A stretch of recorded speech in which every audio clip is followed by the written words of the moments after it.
Yu Hyul, a third-rate warrior with no courage to his name, has lived a life built on false rumors and petty altercations. One day, his already pitiful existence takes a turn for the worse when Seolhwa, the woman he promised to marry long ago, reappears as a master martial artist ready to take action. From that moment, his story spirals, and he goes viral as a menace and enemy of the state, even catching the attention of the royal court. But before diving into how he survived such attention, let's rewind to the beginning. Yu Hyul's tale begins in the snowy mountains of no man's land, where he desperately tried, and failed, to protect the things he cherished most. Angry at his weakness, the young Yu Hyul decided to cut ties with Seolhwa, his sweetheart at the time, who was only 10 years old. He promised to return for her once he became the world's greatest martial artist. Helpless, Seolhwa could only watch with tearful eyes as the love of her life faded into the distance. Years have since passed, and the two have lived separate lives, awaiting an eventual reunion. More than a decade later, in the bustling streets of Miram State, a young adventurer sits in a tavern, regaling two men with tales of his recent triumphs against monsters and enemies. The adventurer, Jo Yoon, thanks the Yanwon Guild members for their hospitality, but when they invite him to join their guild, he politely declines. He explains he has an important oath to keep.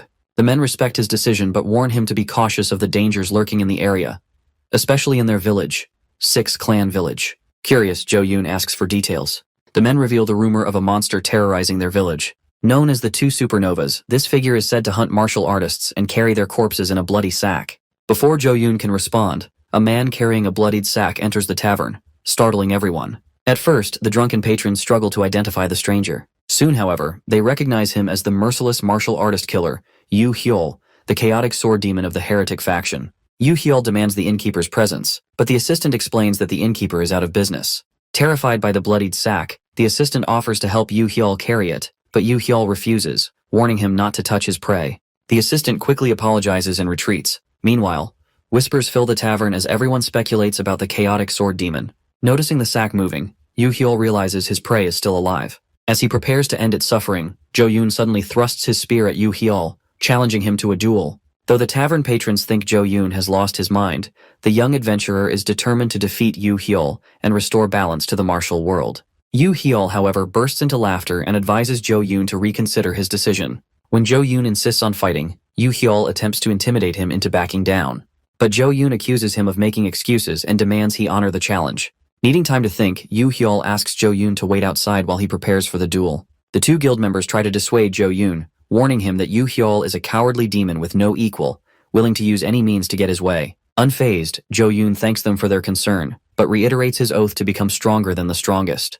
Meanwhile, Yu Hyul slips out of the tavern, considering fleeing the village altogether. He hadn't come to cause trouble, he just wanted to sell his prey. The bloodied sack, it turns out, contains a wild boar he hunted carelessly, and he only forbade the assistant from touching it because the innkeeper cooks excellent meals. Misunderstood by society and burdened by his appearance, Yu Hyul wonders how he ended up in such a mess. As a third-rate warrior with no martial arts talent, all he wants is to live long enough to see Seolhwa again and fulfill his promise. The next morning, a silver-haired, elegantly dressed young woman arrives in Six Clan Village. She stops to observe Jo Yoon, who is still calling out for Yu Hyul to face him in a life-or-death duel. As the crowd gathers, the woman approaches Jo Yoon. Struck by her beauty, Jo Yoon hesitates as she asks if he's serious about challenging the chaotic sword demon. The onlookers recognize the woman as Baek Seolhwa, the Sun and Moon Sword. She is the direct disciple of the previous world's greatest martial artist, who once defeated the strongest of all factions. Known as the Dragon and Phoenix of martial arts, she is considered the opposite of the chaotic sword demon. Jo Yoon, suspecting she is also after Yu Hyul, asks if she's here to capture him. Blushing, Seolhwa confirms his suspicions, revealing that Yu Hyul, her lifelong sweetheart, is nearby. Enchanted by her, Jo Yoon abandons his mission and asks her to join him instead. Meanwhile, Yu Hyul, still hiding, decides to report the illegal duel to the authorities. However, his plans are interrupted when someone enters the tavern. Begging the intruder for more time, Yu Hyul freezes as Seolhwa steps in. She informs him that she's waited years to see him again. Now a master martial artist, she swiftly defeats Jo Yoon, declares she has plenty of money, and proposes to Yu Hyul, asking him to marry her. Moments after Jo Yoon collapses, medics rush to the scene to revive him. As he's taken to a hospital, Seolhwa and Yu Hyul are left alone in the inn, with spectators outside wondering if a clash is about to unfold. There's a tense silence as the two stare each other down. Finally, Yu Hyul breaks the ice, trying to convince Seolhwa that he isn't the chaotic sword demon everyone claims he is. It's all a ploy to buy himself time to escape. Seolhwa, visibly annoyed, glares at him. Yu Hyul dismisses her as an unhinged woman who kicks down doors with a sword. Hoping to evade her wrath, he nonchalantly stands up, bids her farewell, and heads toward the door. But before he gets far, Seolhwa stops him, removes his handguard, places his hand on her soft cheek, and urges him to repeat what he just said, just like he used to in the old days. At that moment, Yoo Hyul can't resist her anymore and softly calls her name, Seolhwa, the way he used to long ago. Flashbacks reveal their shared past. 15 years ago, Yoo Hyul was sold to Seolhwa, a noblewoman, as a slave. Despite their circumstances, they bonded, and he became her devoted servant. She was 3 years younger than him, and the youngest lady of her household.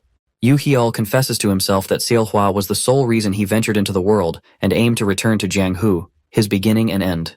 As they sit down for tea, Yoo Hyul quietly wonders if Seolhwa is still the same person he fell in love with. Breaking the awkward silence, Seolhwa asks if he plans to drink his tea. When he says yes, she questions why he's acting so strange and formal, despite his promise to stop doing so. Yoo Hyul apologizes, addressing her as Lady Seolhwa, but this only angers her further. To appease her, he switches to her favorite nickname, Seola, and expresses how happy he is to see her again. Seolhwa softens, giving him an affectionate look, and says she's happy to see him too. Curious, Yoo Hyul asks if she's become a martial artist. Seolhwa proudly confirms, saying she worked hard for the promise. Confused, Yoo Hyul asks what she means, and Seolhwa recites the last words he said to her before they were separated as children. She reminds him of their promise and asks him to marry her again. This time, Yoo Hyul panics, remembering the promise was incomplete. Seolhwa presses him, asking if he remembers their promise. Before he can respond, she mentions the rumors she heard about him and how they led her to him. Yoo Hyul cautiously asks what she's heard, and Seolhwa accuses him of being a womanizer and a jerk. Shocked, Yoo Hyul denies spreading such nonsense, insisting he only cares about their promise. But now that she's become a master martial artist, Seolhwa asks him once again to marry her. Yoo Hyul hesitates and reveals that he's already been spoken for, referring to his involvement in a rental scam. To resolve the matter, they visit Han Kyung, a cunning merchant who had lent Yoo Hyul money in the past. Upon seeing them, Kyung mockingly asks if the chaotic sword demon is there to repay his debt. Seolhwa steps in, acknowledging Yoo Hyul's debt but chastising Kyung for using it to manipulate her lover. The confrontation creates an awkward tension in the room. Meanwhile, Yoo Hyul reflects on how unfair it is that he's been funding Kyung's expenses under the guise of support, only for her to twist the story to paint him as the villain. Now that Seolhwa is here, thinking of him as her equal, Yoo Hyul is terrified. He knows she'll eat him alive if she discovers he's been coasting through life while she worked tirelessly to become a master. Desperate, he silently pleads with Kyung to play along. Kyung catches on and decides to help. She tells Seolhwa they merely borrowed Yoo Hyul's esteemed name for a small favor. Internally, however, Kyung wonders if Yoo Hyul's earlier desperate look was a cry for help to escape Seolhwa. Seolhwa, not one to waste time, asks the cost of the favor. Kyung throws out an absurdly high number, 100,000 yang, including sponsorship and damages. Yoo Hyul breathes a sigh of relief, confident Kyung has his back. Smiling, he promises to return with the amount. To his shock, Seolhwa immediately hands over a bag filled with over 100,000 coins. Yoo Hyul nervously asks if she's okay with spending so much, but Seolhwa reassures him, saying her money will soon be his since they're getting married. After paying off the debt, Seolhwa asks Kyung if Yoo Hyul is free to go. Sensing Kyung's hesitation, she questions whether the money is enough. Kyung admits it is, but, hugging Yoo Hyul, slyly declares their relationship special, even calling him her husband. Yoo Hyul panics and tries to shove Kyung away, but she whispers for him to play along if he wants her help. Furious, Seolhwa unleashes her lightning arts and warns Kyung to back off from her man. Moments before chaos erupts, Yoo Hyul screams at Seolhwa, urging her to calm down and understand the misunderstanding. However, Seolhwa refuses, continuing to warn Kyung to stay away from her man. Desperate, Yoo Hyul steps between them and declares that Kyung is someone important to him. Shocked and heartbroken, Seolhwa apologizes and storms out of the room. Realizing she misinterpreted his words, Yoo Hyul tries to explain but fails to stop her. After she leaves, Kyung smirks and urges him to thank her for reading the situation well and helping him end an unwanted engagement. While she admits her method was clumsy, she feels proud of herself for helping him. But as she notices Yoo Hyul's sullen expression, she asks if this is truly the outcome he wants. Without a word, Yoo Hyul exits the merchant building, his dark aura unnerving the villagers as he walks through the streets. His mind is consumed by the look of disappointment on Seolhwa's face, believing he was cheating on her with Kyung. He recalls their first meeting as a servant and noble's daughter and remembers the vow he made to close the gap between them and stand proudly by her side. After all the effort Seolhwa has put into keeping their promise, there's no way Yoo Hyul can let her down now by marrying her as a failure. Resolving to find her and explain himself, he presses forward. On his way, Yoo Hyul overhears two villagers discussing a pale figure running toward the cliff. Judging by the long hair, they assume it's a young woman and fret over how unstable she looks. Fearing the worst, Yoo Hyul rushes to them and demands to know where they saw her. After getting the information he needs, he sprints toward the cliff, praying Seolhwa isn't about to harm herself over his stupidity. Upon arriving, he searches the area until he spots a silver-haired figure standing at the edge of the cliff, staring blankly into the distance. Panicked, Yu Hyul rushes forward, wraps his arms around the person, and yells that he'll marry her as long as she doesn't do anything drastic. To his shock, the silver-haired person turns around.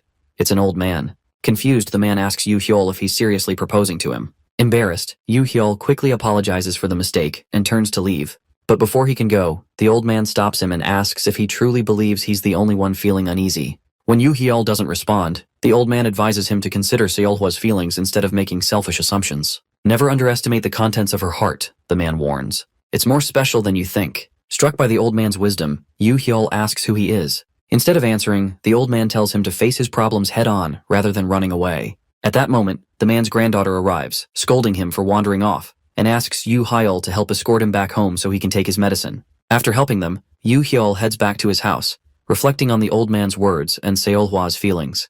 When he arrives, he's startled to find Seolhwa waiting outside. She explains that she discovered his house earlier when she first arrived in the village. Noticing the tear stains on her face, Yu Hyul asks if she's been crying. Seolhwa denies it, but Yu Hyul doesn't buy her lie.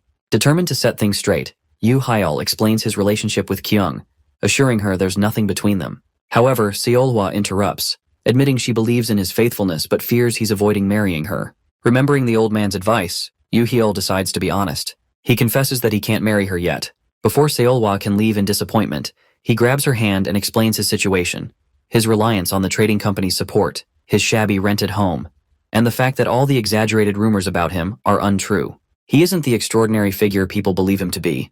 Though he hasn't yet fulfilled their promise, he vows to work hard and become the man she deserves. He asks her to wait a little longer so he can propose properly and build a future worthy of her. Moved by his sincerity, Seolhwa embraces him tightly and agrees to wait until he's ready for marriage. But moments later, she playfully pushes him against the wall, leans in close, and whispers how special it will be to get married in front of their children. Yu Hyul tries to object, but Seolhwa's slender leg presses against him, sending his body into overdrive. Nearby, the villagers hear Yu Hyul's desperate screams, begging Seolhwa to take things slow. Misinterpreting the sounds, rumors spread that the Chaos Sword Demon is battling and overpowering the Star of the Sun and Moon Sword. As gossip swirls, an unidentified martial artist holding a long scroll discusses the rumors with her partner. Though dismissive of the details, one thing is clear. The Chaos Sword Demon defeated the Sun and Moon Sword. Intrigued, the fighter declares her intent to challenge the last star standing in her way and claim the title of the greatest prodigy of their generation. If successful, she vows the title of greatest under heaven will belong to the Sancheon Tang clan. The following day, Seolhwa wakes up early, blushing all over from a night she'll never forget. Sitting on the balcony, untangling her hair and smiling at nothing in particular, her peaceful morning is interrupted by an unexpected visitor at the house's entrance. The man, clearly angry, starts shouting and demanding that the so-called Chaos Sword Demon, Yu Hyul, come out and settle their differences like men. As the man continues yelling and listing Yu Hyul's supposed transgressions, an irritated Seolhwa appears behind him, pressing her sword against his throat. Calmly, she asks if it's his death anniversary, offering to speed up the process. Panicked, the middle-aged man raises his hands and begs her to wait, insisting that she introduce herself first. Seolhwa declares herself the lady of the house, and the man, now pale and trembling, identifies himself as the landlord. All his bluster about settling things like men turns out to be a ruse to get Yu Hyul to come out and pay his overdue rent, as the day marks rent collection. Rolling her eyes, Seolhwa wakes Yu Hyul and leaves him to handle the landlord while she prepares breakfast. When Yu Hyul joins the landlord, he apologizes for the dramatic morning, but the man angrily complains about Seolhwa's earlier attempt on his life. Brushing past that, he grumbles about the mess Yu Hyul left at the inn while he was away, and, more importantly, questions the bloody boar carcass lying nearby. When Yu Hyul casually offers the boar as rent payment, the landlord's temper flares, and he pins Yu Hyul against the wall, ready to strike. Just then, Seolhwa reappears holding a butcher's knife and wearing her signature death stare. Her presence instantly restores order. Calmed down but still curious, the landlord asks about the crazy swordswoman calling herself the lady of the house. Adding his personal observation, he remarks that she's hot as hell. Yu Hyul, unimpressed, reminds the landlord of his promise to stay loyal to his old lady from back in the day. When the landlord realizes Seolhwa's true identity as Baek Seolhwa, the Sun and Moon Sword, he's left speechless. Switching gears, the landlord brings up a rumor spreading across the nearby villages. While he initially dismissed it as nonsense, recent events have made him second guess. When Yu Hyul asks for details, the landlord explains that people are claiming the Chaos Sword Demon hypnotized the Sun and Moon Sword. Infuriated by the absurdity, Yu Hyul does his best to assure the landlord the rumors are false. As the conversation continues, Seolhwa brings out a neatly prepared breakfast and proceeds to spoon-feed Yu Hyul in front of the landlord. The cringeworthy scene nearly causes the landlord to choke as Seolhwa sweetly asks Yoo Hyul if the food tastes good. Once he recovers, the landlord warns Yoo Hyul that all eyes are now on them, and the union of the two stars is the talk of the town. Seolhwa firmly declares her unwavering love for Yoo Hyul, promising to stand by him through thick and thin. This heartfelt declaration motivates Yoo Hyul to work harder, be determined to get a proper home for them in the future, and propose to Seolhwa with pride. Tired of witnessing their lovey-dovey antics, the landlord wraps up the discussion by demanding this month's rent. Later that evening, Yoo Hyul and Seolhwa return home after reclaiming their 100,000 nyang from Kyung, following the events of the previous day. When the landlord sees the cash, he's overwhelmed and urges Yoo Hyul to buy the house outright. However, Yoo Hyul declines, explaining that he's saving up to buy a better place. Although the money technically came from Seolhwa, she insists it's now their money, not just hers. Smitten by her sentiment, Yoo Hyul agrees to the landlord's terms and promises to pay rent on time while keeping the house Muram-free. Just as things seem to settle, disaster strikes. The house Yoo Hyul vowed to protect suddenly bursts into flames. Both he and the landlord stare in disbelief as the fiery chaos unfolds before them. What the freak just happened? Yoo Hyul mutters, stunned. As villagers gather to watch the inferno, a figure leaps dramatically from the roof of the burning house. Upon landing, the woman introduces herself as Tang Hai, the Poison Phoenix and heir to the Sanchin Tang clan. With a sinister smile, she declares her intent to assassinate the Chaos Sword Demon, Yoo Hyul. While Tang Hai continues boasting about her mission, Seolhwa interrupts with a swift martial arts attack, startling her. Calm but deadly, Seolhwa warns Tang Hai that she doesn't care who she claims to be, but if she values her life, she'd better explain her intentions quickly. Tang Hai, unfazed, smiles and formally greets the Sun and Moon Sword. Ready for battle, she takes her stance, signaling the start of a duel. Moments before the battle begins, Tang Hai confirms the rumors about the two stars of the world and then prepares to unveil her ultimate poison technique. Just as she's about to strike and destroy the Sun and Moon Sword, Seolhwa shocks everyone by ending the fight in an instant, burying 3/4 of Tang Hai's body into the ground. With the fire extinguished, Yoo Hyul demands an explanation for why she burned down his house. Instead of answering, Tang Hye first commends his tenacity in forcing her this far, causing Yoo Hyul to question if she's completely unhinged. After some nonsensical rambling, Tang Hai calls out her hidden trump card. Without delay, Tang Zhou, the silent killer of the Sancheon Tang clan, emerges from the shadows, only to be immediately slammed into the ground alongside her master by Seolhwa. Satisfied that no more surprises are coming, Yoo Hyul repeats his question. Tang Hye lies, claiming she was merely there to punish the wicked unorthodox sect, Yoo Hyul, and rescue her fellow righteous ally, Seolhwa. She insists that using fire was just a basic tactical strategy, downplaying the crime entirely. Annoyed by her dismissive attitude, the landlord yells at her, demanding compensation for his house. Ignoring the landlord, Tang Hai accuses Yoo Hyul of taking Seolhwa's parents hostage and hypnotizing her into submission. She even suggests the fire was divine retribution for his past atrocities. Yoo Hyul, exasperated by her absurdity, points out the irony in her earlier attempt to kill Seolhwa while claiming to want to save her. Flustered, Tang Hai lies again, saying she was caught up in the heat of battle. At that moment, her partner, Tang Leo, spills the truth. Tang Hai's real target has always been Seolhwa. Confused, Yoo Hyul asks why Tang Hye, someone from the Orthodox sect, would go after Seolhwa, also of the Orthodox sect. Tang Leo then reveals Tang Hye's most embarrassing secret. Her grudge against Seolhwa began 2 years ago when Seolhwa humiliated her in the Muram tournament by beating her soundly. Ever since, Tang Hai has been desperate to avenge her loss, only to realize that confronting Seolhwa head-on is far more challenging than expected. Now, after failing to defeat Seolhwa, Tang Hai declares her intent to regain her honor by taking Yoo Hyul's head and saving Seolhwa. Unimpressed, Yoo Hyul asks Seolhwa if she even knows Tang Hai. When Seolhwa replies that she doesn't, Tang Hai loses her temper and rants about Seolhwa's arrogance toward everyone except Yoo Hyul. Frustrated, she signals Tang Leo to end things quickly. With her master's permission, Tang Leo frees herself from the ground, dashes past Yoo Hyul with a disdainful side-eye, and disappears. Moments later, she returns with a hostage, whom Tang Hai proudly introduces as her final trump card. Amidst the confusion, Tang Hai offers Yoo Hyul a chance to surrender before something terrible happens. Bewildered, Yoo Hyul demands to know who she's taken hostage. Tang Hai indignantly calls him ungrateful for not recognizing his mother. This leaves Yoo Hyul even more confused, as he explains that his biological mother died when he was 5. The captive woman, clearly flustered, shouts that her son's name is Yoo Hyun, not Yoo Hyul. The villagers quickly recognize her as entirely unrelated to Yoo Hyul, and she sheepishly asks the innkeeper for help out of this embarrassing situation. Realizing her mistake, Tang Hai throws a tantrum and accuses Seolhwa of lowering herself by siding with an unorthodox punk like Yoo Hyul. Through tears, she insists that the captive must be Yoo Hyul's mother and threatens to stab the woman if Yoo Hyul doesn't surrender.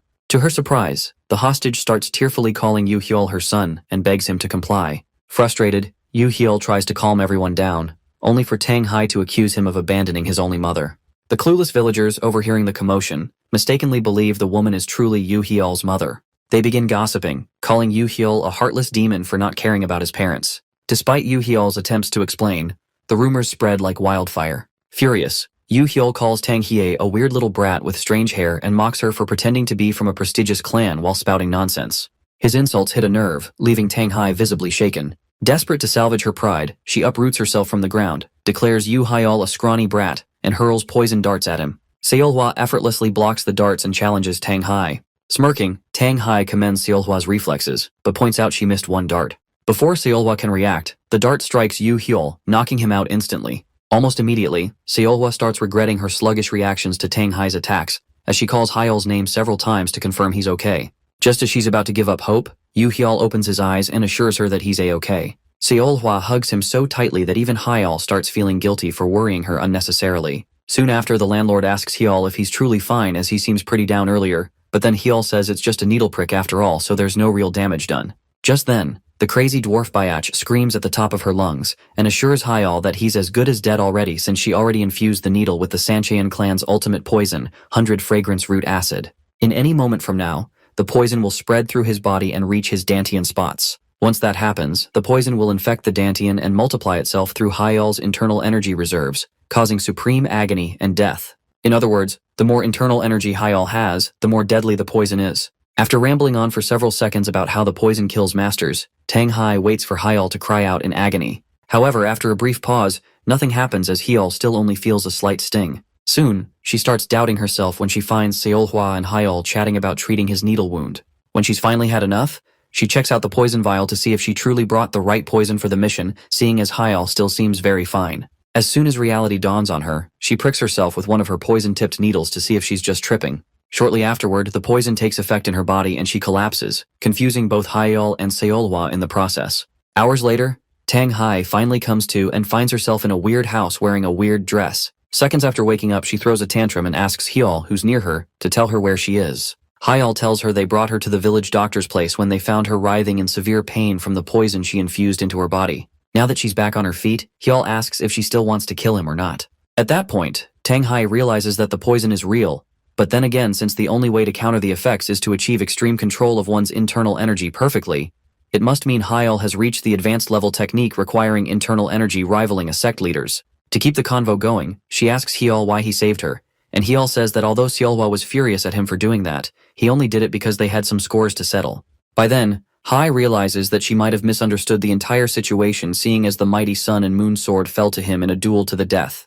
Upon realizing that Hyol might be a righteous doofus after all, she concludes he must be trying to drive her out before she ends up like him.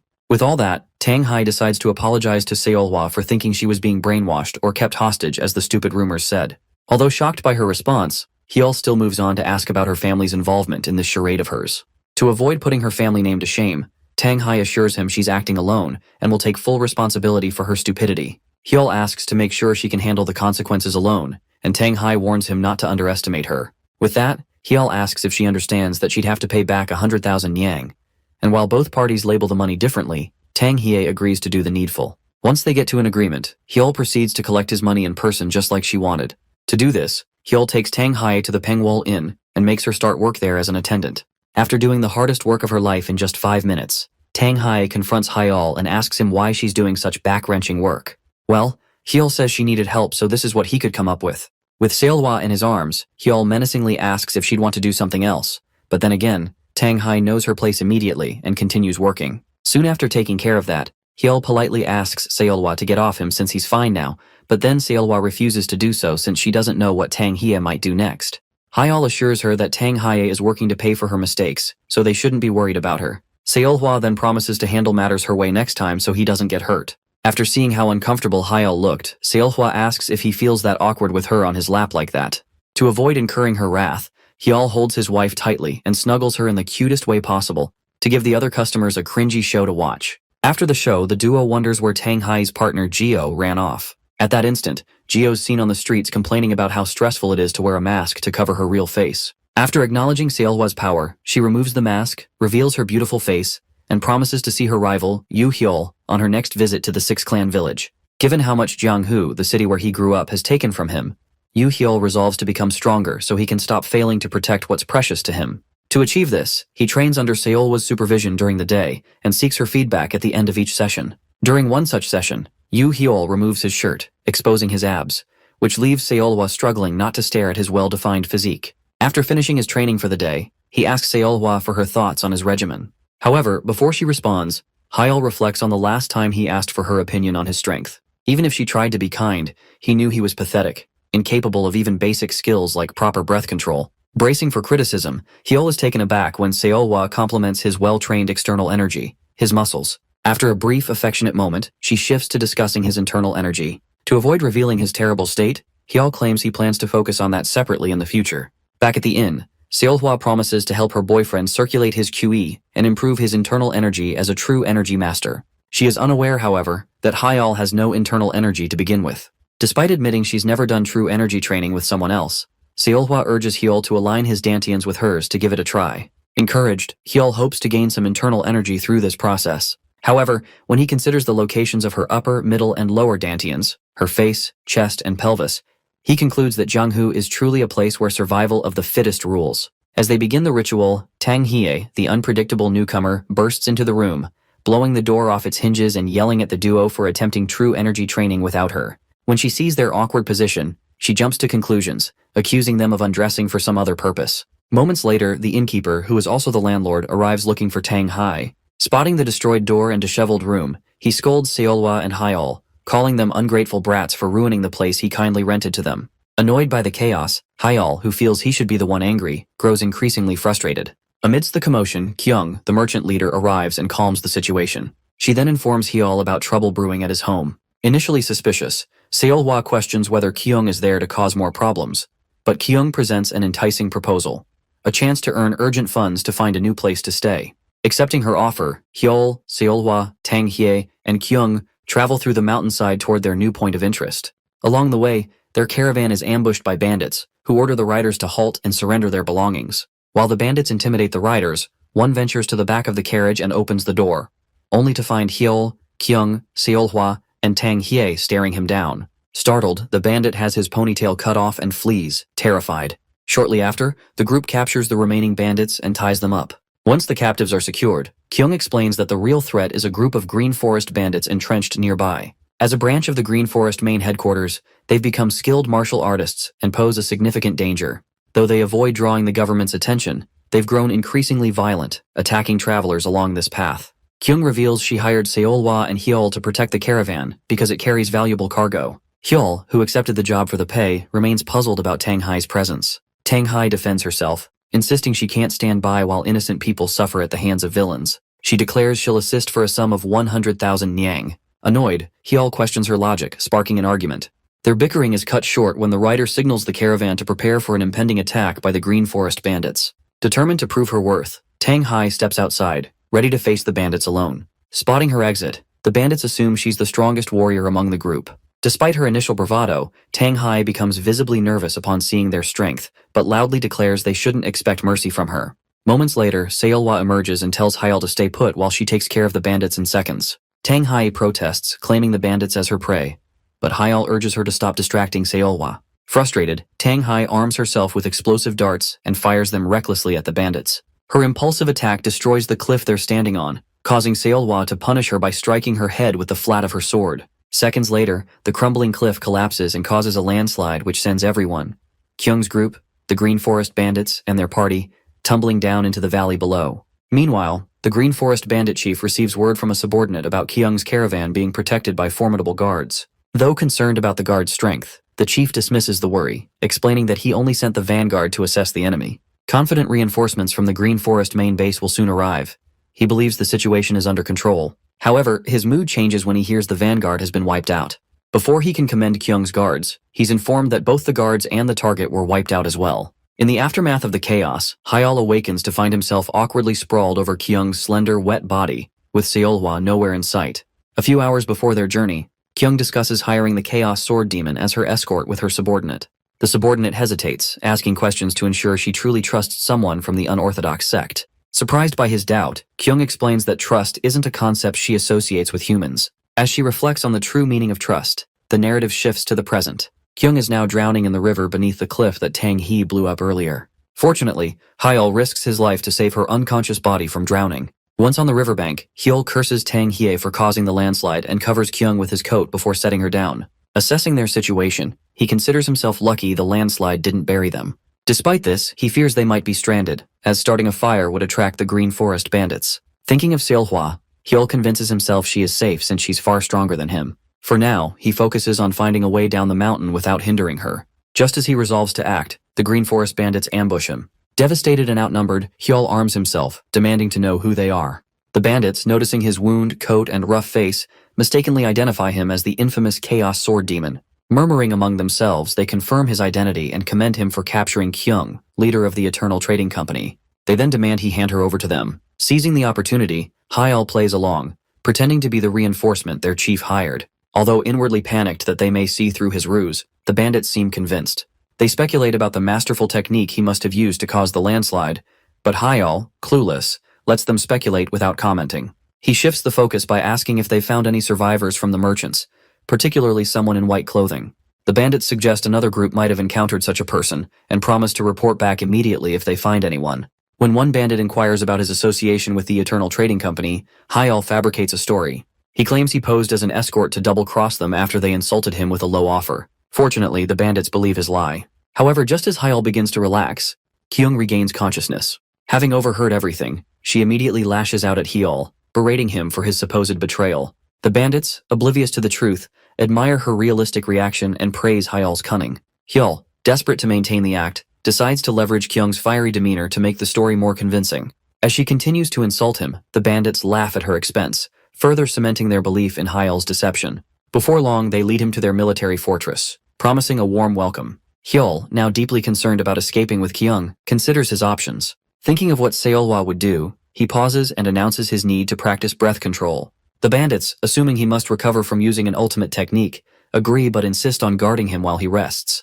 Annoyed, Hyul dismisses their help, claiming he can't entrust his safety to weaklings. He convinces them to let him train alone, though they still insist on watching over Kyung. Frustrated, he insults them, muttering remarks that also anger Kyung. Once he secures a safe distance, Hyul frees Kyung from her bindings and compliments her acting. Confused initially, Kyung realizes he's been pretending and begrudgingly goes along with the charade. Still, she questions why he didn't simply defeat the bandits outright. Hyul explains that fighting would have drawn reinforcements, and his priority was protecting her, so deception was the safer option.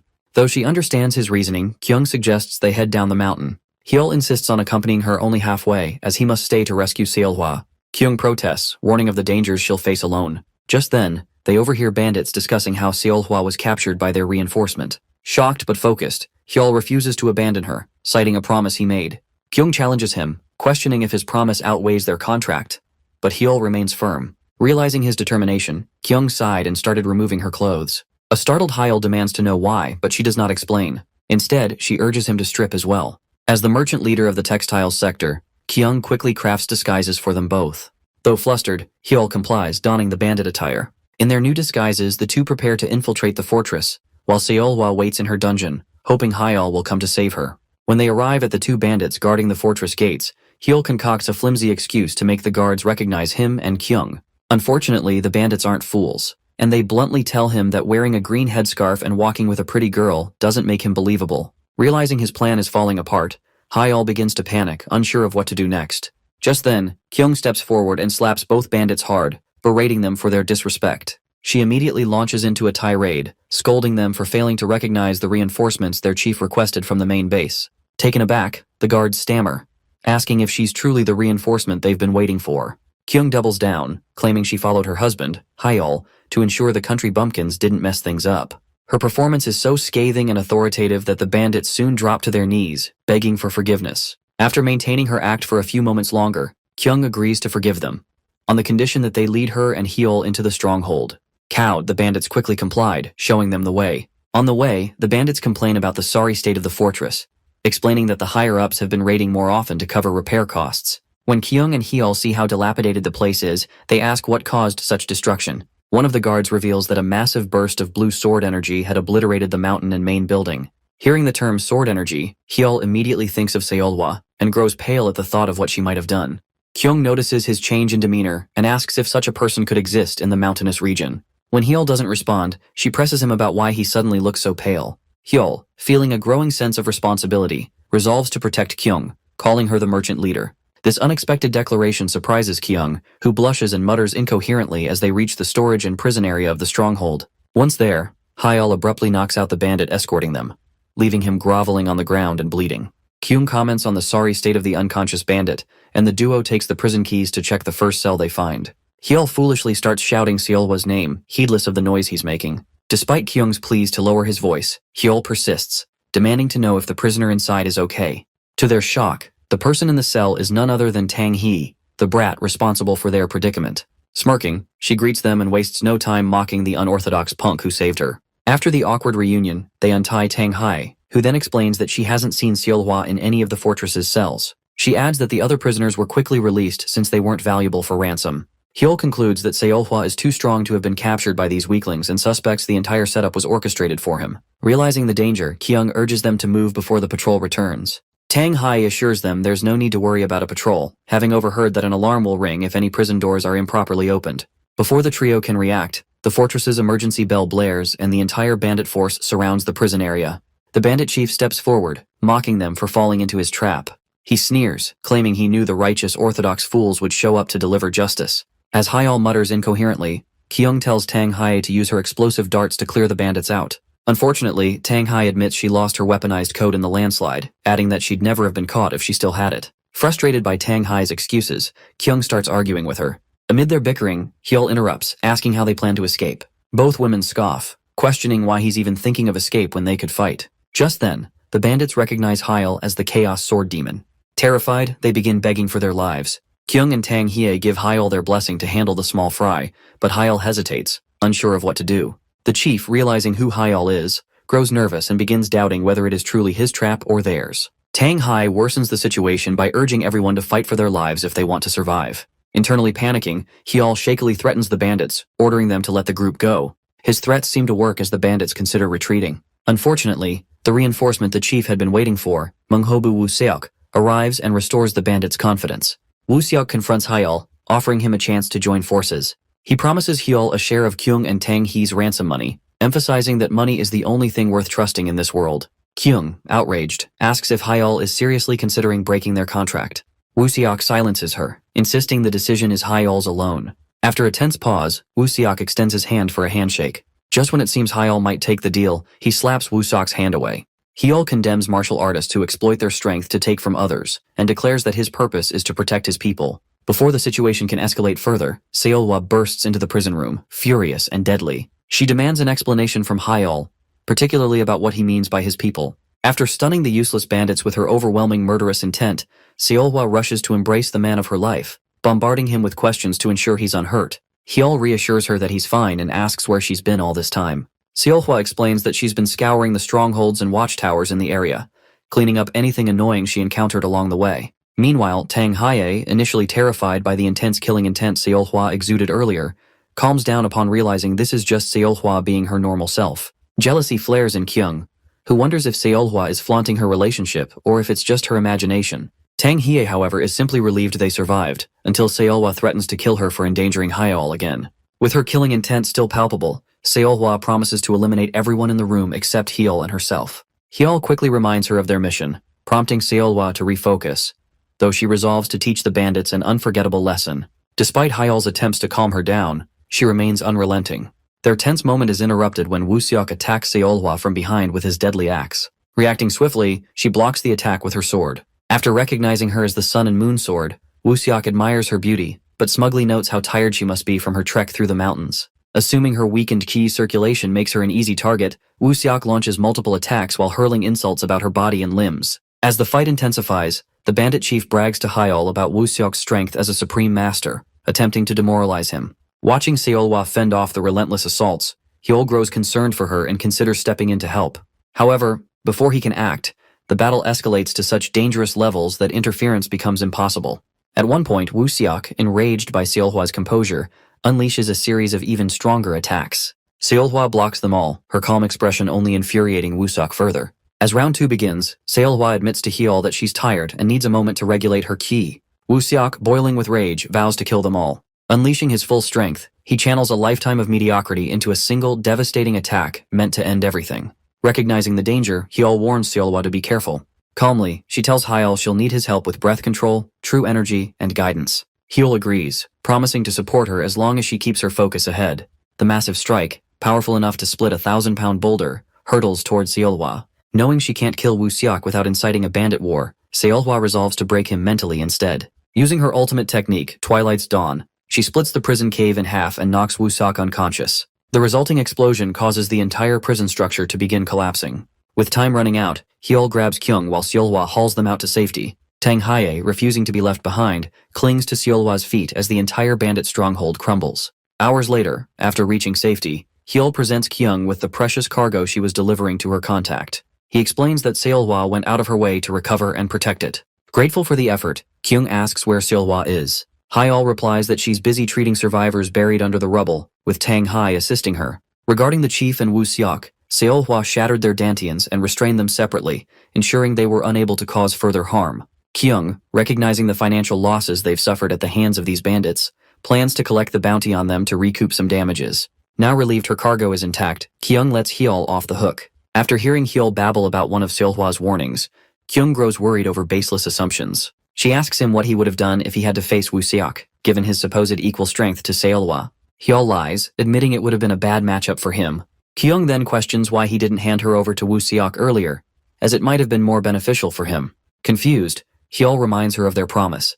He vowed to protect her and was simply fulfilling his part of the deal. Hearing this, Kyung's mood brightens, and she bursts into laughter, teasing him about the caravan. After some playful banter, she turns to Yoo Hyol, blushing, and confesses that she can finally trust him. Moving on, Kyung insists they get the caravan moving, emphasizing that wasting time is a grave sin for merchants. In her usual spirited manner, she playfully sentences Yoo Hyol to death by the authority of the nation's law. After the entire ordeal, Kyung and her party return to the six-clan village to deliver the bodies of Woo Seok and the bandit chief. Upon inspecting the corpses, Elder Hyunsung, the second in command of the county, commends Kyung's trading company for their efforts and promises to ensure the bounty is delivered soon. Kyung thanks the elder for his support, but Seolhwa notices Hyol's uneasy demeanor and asks what's wrong. Hyol admits that he feels awkward being near the government building and is considering waiting outside. At that moment, Elder Ji-hyun, the top official of the county, overhears their conversation and blames the accursed government non-interference policy for preventing him from apprehending scum like Hyol on the spot. Even when his subordinate highlights Hyol's contributions in capturing one of the Green Forest's most notorious criminals, Ji-hyun refuses to listen, instead yelling and insisting they remember the atrocities committed by the Chaos Sword Demon. Before the situation escalates, Kyung steps in and informs Ji-hyun that she has no intention of resisting Hyol. However, if Ji-hyun provokes him further, it could spell trouble for everyone.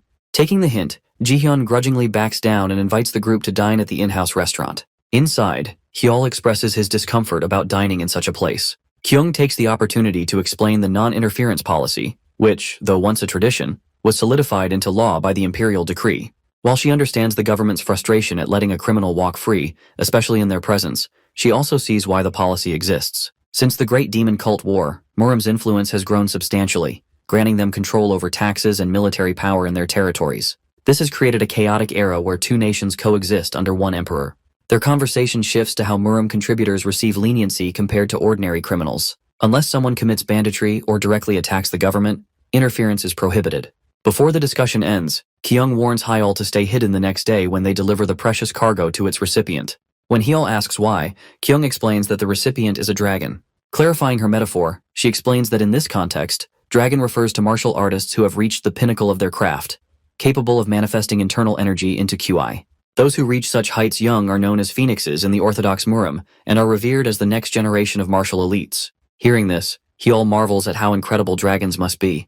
Kyung, however, dismisses the titles as mere labels, implying they're not as special as they seem. At this point, Tang Hae, the group's self-proclaimed fool, proudly announces that she's one of the youngest phoenixes, known as the Poison Phoenix. Hyol's excitement immediately sours, and he agrees with Kyung that the titles are meaningless. Offended, Tang Hae hurls insults at them until Kyung silences her to reveal the identity of their contact. She informs them that the martial dragon they'll meet is called the Future of Mount Hua, a figure she advises them not to take lightly. Seeking more details, Kyung asks Tang Hae if she knows anything about the martial dragon. After some nonsensical babbling, Tang Hai declares the man is anything but ordinary. Hearing this, Seolhwa and the others jokingly conclude that if someone as unusual as Tang Hai considers him abnormal, they're in for a treat.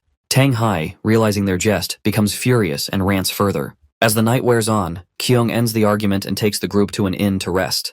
At the inn's reception desk, Kyung requests 4 private rooms. However, an irritated Seolhwa interrupts, slamming her fist on the desk and demanding 2 double rooms instead, threatening the receptionist if she refuses. Intimidated, the receptionist quickly complies. Later, the group retires to their rooms, Seolhwa and Hyol in one, and Kyung with Tang Hae in the other. After bathing, Tang Hai notices Kyung standing near the wall separating their room from Hyol's, attempting to eavesdrop on the couple. When Tang Hae jokingly asks if Kyung is a rebellious teenager, Kyung angrily tells her to mind her business. Unbothered, Tang Hai flops onto the bed and advises Kyung to get some sleep.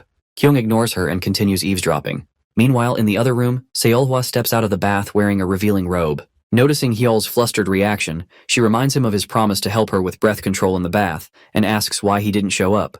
Feeling his resolve weakened, Hyol nervously asks why she's dressed so seductively. Seolhwa explains that her clothes are drying and she borrowed the robe temporarily. Leaning in, she pins Hyol against the wall, hugs him tightly, and tells him to decide their next move since she belongs to him. Summoning his courage, Hyol assures her that he loves everything she does for him. They embrace and reaffirm their love for each other. Back in Kyung's room, her eavesdropping is interrupted when something crashes against the window. Turning to investigate, she spots a messenger owl stealing the cargo meant for delivery. Panicking, she screams, raising the alarm. Seolhwa and Hyol's moment is rudely interrupted by the noise. Frustrated, Seolhwa channels her ki and blasts the owl out of the sky. As the package plummets to the ground, Hyol leaps out of the window, catches it midair, and lands awkwardly. To his dismay, Hyol is surrounded by guards, their swords drawn. Looking around, he realizes he accidentally fell on Elder Ji-hyun, who lies unconscious. Without hesitation, the guards raise an alarm, alerting the county of Hyol's attack on Elder Ji-hyun. The commotion grows so loud that even the bald prisoner in the jail wonders if his next prison buddy has reached the county. Even after trying to explain the truth to the officials out to convict him, Hyol is bound and taken to Baldy's jail cell. At the entrance to the cell, the guard listens to Hyol's pleas until he loses patience. To shut him up, the guard tells him to stop making excuses and focus on the fact that Elder Ji-hyun is still unconscious because of him. Hyol apologizes once more and attempts to explain himself again. Still, the guard shoves him into the cell, warning him to stay away from Baldy, his cellmate, who happens to be another Murim contributor, or face the consequences. Surprised, Hyol looks around for his cellmate and only notices him when Baldy asks if he's okay. Without waiting for a response, Baldy urges him to share his story. Hyol hesitates, unsure how to deal with this peculiar man, but freezes when he notices Baldy's head glowing like the sun. Seeing Hyol's confusion, Baldy introduces himself as Gwangdu, a disciple of Manhwa. Shortly after, Gwangdu recognizes Hyol's face and asks if he is the infamous Chaos Sword Demon. Just as Hyol is about to answer, the scene reveals a furious Seolhwa, who is determined to rescue her fiancé no matter what. Seolhwa, seething over Hyol's imprisonment, is ready to go AWOL and destroy the nation in retaliation. Kyung steps in as the voice of reason, urging her to calm down. She argues that storming into a government building is taking things too far, especially since making herself an enemy of the nation would harm Hyol more than help him. Kyung pleads with Seolhwa to think of Hyol and to trust that there's a reason he surrendered so easily. Reluctantly, Seolhwa calms down and acknowledges Kyung's logic. However, she warns that she won't hold back if a single hair on Hyol's head is harmed.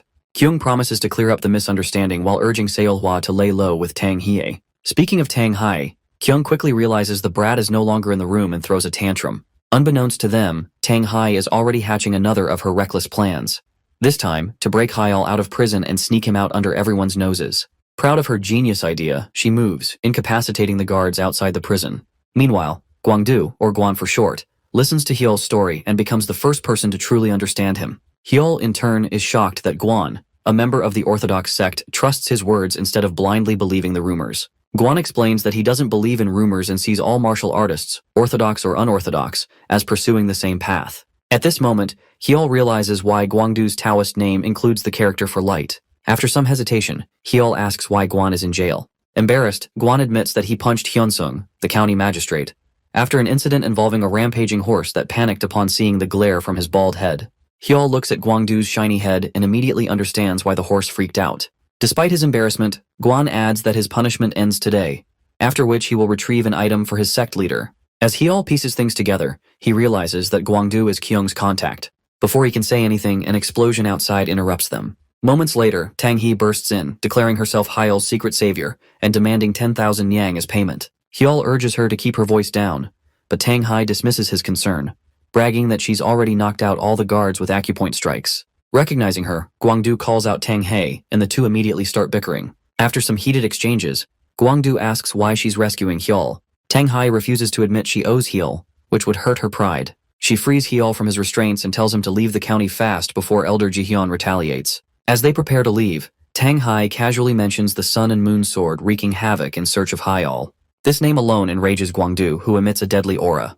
He asks if the Sun and Moon sword is truly in the county. Before Hyul can respond, Tang He blurts out that Hyul is her fiancé. This revelation causes Guangdu to redirect his anger at Hyul and attempt to punch him. Hyul narrowly dodges, demanding to know why Guangdu is attacking him. Apologizing for his outburst, Guangdu explains that while he has no issue with Hyul as the Chaos Sword Demon, knowing he is engaged to the Sun and Moon sword changes everything. With a deadly glint in his eye, Guangdu declares that they must now fight to the death. If you're wondering what Seolhwa did to make Guangdu so furious, here's a little backstory. During the final stages of the Muram competition, Seolhwa was matched up against a young Guangdu. She defeated him so thoroughly that he temporarily lost the ability to speak after the fight. Back then, the one thing Guangdu cherished more than his life was the few strands of hair left on his nearly bald head.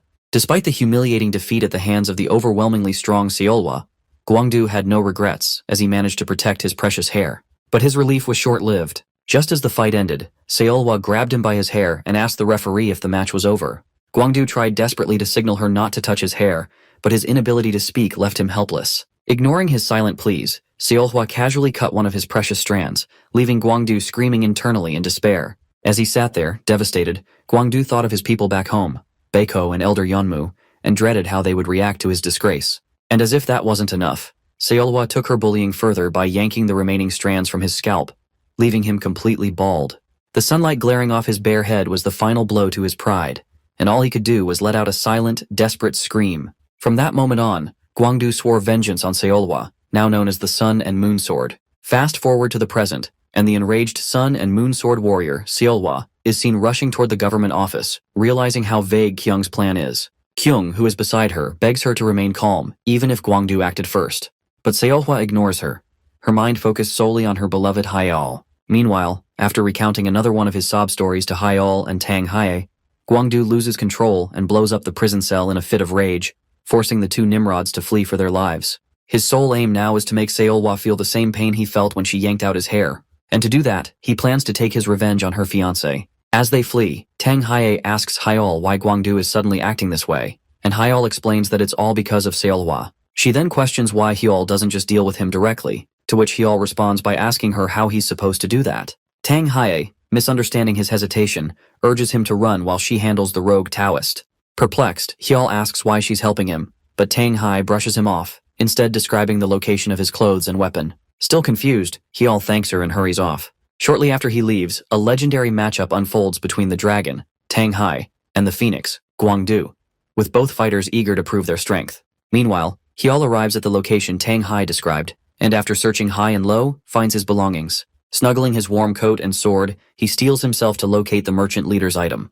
However, before he can proceed, Elder Hyunsung appears and demands an explanation for Hyul's presence. Just as Hyunsung is about to speak, an explosion from the ongoing fight knocks Hyul off his feet. In the fight, Tang Hae unleashes her true poison dance art, but Guangdu skillfully counters it with his 24 stances of plum blossom swordsmanship technique. He then gives her one final chance to step aside, declaring that he has no business with her. His only target is Seolhwa's fiancé, Yu Hyul, whom he calls out to face him directly. Hyul, confused, asks Guangdu why he holds such a grudge against him. But before Guangdu can respond, Tang Hae interjects. She argues that it's dishonorable for someone of Guangdu's stature, as a representative of the orthodox path, to let past emotions dictate his actions and lead him to make poor decisions.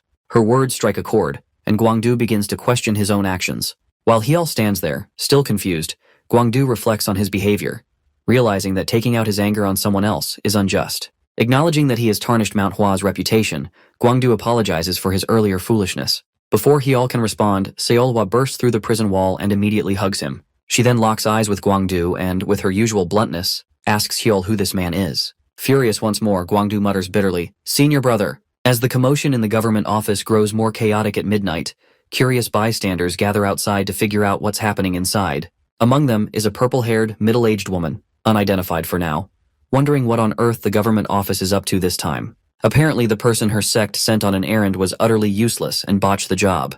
Meanwhile, Kyung arrives at the government building through a secret passageway and finds Seolhwa facing off against Baldy. Pleading with her not to destroy the government office, Kyung soon uncovers signs of foul play. As she pieces together the situation, Elder Hyunsung appears behind her, begging for his life. In the meantime, Hyul tries to reason with Baldy, urging him to reconsider fighting Seolhwa, as it might all be a misunderstanding. But Baldy is too consumed by rage to listen. He screams, declaring that Seolhwa took everything from him. Seolhwa, confused, demands that he reveal his identity and explain what she took. As Baldy continues ranting, Hyul finally steps in. He declares that if Seolhwa has wronged Baldy in any way, he will take responsibility for it as her partner. Baldy is dumbfounded, unable to believe his ears, as Hyul's words make little sense to him. To de-escalate the situation, Hyul even suggests that he'll seek Jihyun's forgiveness if that's what it takes to break the endless cycle of conflict in Jianghu. He explains that he's already promised Seolhwa to share her burdens and spend his future with her. Even if Seolhwa never intended harm, Hyul insists on taking responsibility for her actions. Hyul then boldly tells Baldy to reclaim whatever Seolhwa took from him. Baldy asks if Hyul is serious, and when he confirms, Kyung cuts in to remind Baldy, Gwangdu, that they're all disciples of the Manhwa sect leader. But Gwangdu dismisses her, saying it doesn't matter anymore. Following the sacred grudges of the Murim, he declares that he'll shave Hyul's head as restitution for Seolhwa's wrongdoing. Everyone had expected a far more severe declaration, so the room collectively falls into disappointment when Gwangdu reveals his grudge about Seolhwa ruining his hair. Before Gwangdu can continue his tirade, the purple-haired woman from earlier arrives, smacks him on the head, and calls him a fool for making his situation worse. Upon hearing that her errand boy had been thrown in jail, she reveals she came rushing to the scene, only to find him causing more trouble over a petty grudge. After reprimanding Gwangdu, she introduces herself as Cheon-young, Cheon for short, an elder of Mount Hua, and apologizes for her disciple's misconduct. Cheon then recognizes Tang Hai as the Poison Phoenix and congratulates her on reaching a remarkable level of mastery at such a young age. Soon after, she notices Seolhwa and identifies her as the infamous Sun and Moon Sword. As she's about to mention Chaos Sword Demon by name, Kyung intervenes, claiming that Hyul is her personal guard. Kyung tries to assure Cheon that Hyul has nothing to do with the current situation, urging her to remain calm. Cheon agrees, stating she's not here to threaten anyone. But now that she's seen the demon up close, she admits the rumors of him being a womanizer seem to be true. On behalf of her disciple's mistakes, Cheon offers herself to Hyul as an appropriate apology. Hyul is appalled and immediately rejects her, telling her to act her age. Unbothered, Cheon continues to proposition him, prompting Tang Hai to call her an old hag and chastise her lack of shame as a Taoist elder. Tang Hai even points out that Cheon had flirted with her brother the last time they met. Annoyed, Cheon fires back, claiming she never wanted to be an elder in the first place. She reveals that the Mount Hua sect leader tricked her into rolling with the demon cult during the Great Demon Cult War in her prime years. Afterward, she was forced into the elder position due to merit distribution, which ruined her chances of marriage. Confused, Hyul asks how old Cheon must be if she fought in the Demon Cult War. Cheon lies, saying she's 25, but Tang Hai quickly clarifies that multiplying that number by 2 would be closer to her real age. Unfazed, Cheon argues that since Hyul already has 3 women, adding one more wouldn't hurt. Cheon's persistence angers Seolhwa, who's had enough of her nonsense. To Seolhwa, nothing matters more than Hyul, and these distractions have stolen the time she promised to spend with him. Plus, Hyul was endangered because of her mistakes. Determined to end it, Seolhwa unsheathes her sword and attacks Cheon. Cheon deflects the strike, redirecting it toward Elder Hyunsung and Tang Hae. Now, both women glare at each other, ready to fight over the Chaos Sword Demon. Before the chaos can erupt, Hyul tries to calm Seolhwa down, but Cheon wonders how dangerous Seolhwa might become when Hyul is involved. Elder Hyunsung, fearing for his life, interrupts and reveals the precious cargo the government had been hiding.